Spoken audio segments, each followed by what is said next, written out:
हमारा प्रोसीजर ये है कि जैसे ही कोई बेनिफिशियरी यहाँ पे नाइट स्टे के लिए आता है तो हम मेन एंट्रेंस पे उनकी प्रॉपर फिज़िकल चेकिंग करते हैं। इसके बाद उनको सैनिटाइज़ किया जाता है and if a beneficiary don't have mask तो हम उनको मास्क प्रोवाइड करते हैं और उसके बाद उनको प्रेमिसेस में पनाहगाह के एंट्री की परमिशन होती है। देन उनको डाटा एंट्री ऑफिसर के रूम में लेके जाया जाता है।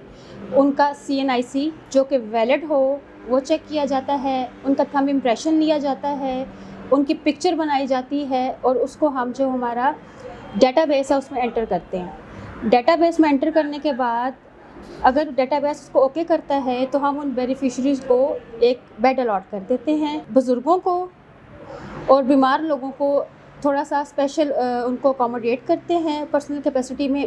वी ट्राई आवर बेस्ट कि हम उनको स्टार्टिंग वाले बेड दें ताकि उनको वॉशरूम जाने के लिए आसानी हो, या उनको नीचे वाले बेड दें। सुबह 6 बजे के बाद उनको प्रॉपर न्यूट्रिशनिस्ट जो है नाश्ता करवाया जाता है। We have free service. इसमें ये है कि जो बेनिफिशरीज़ जो है जिनको हम अकोमोडेट नहीं कर पाते, जिनको हम एंटरटेन नहीं कर सकते, तो उनको हम दूसरी पनाहगाहों में भेज देते हैं ताकि कोई भी गरीब मजदूर ठिठुरती हुई रात में सर्दी से अपनी रात ना गुजारें।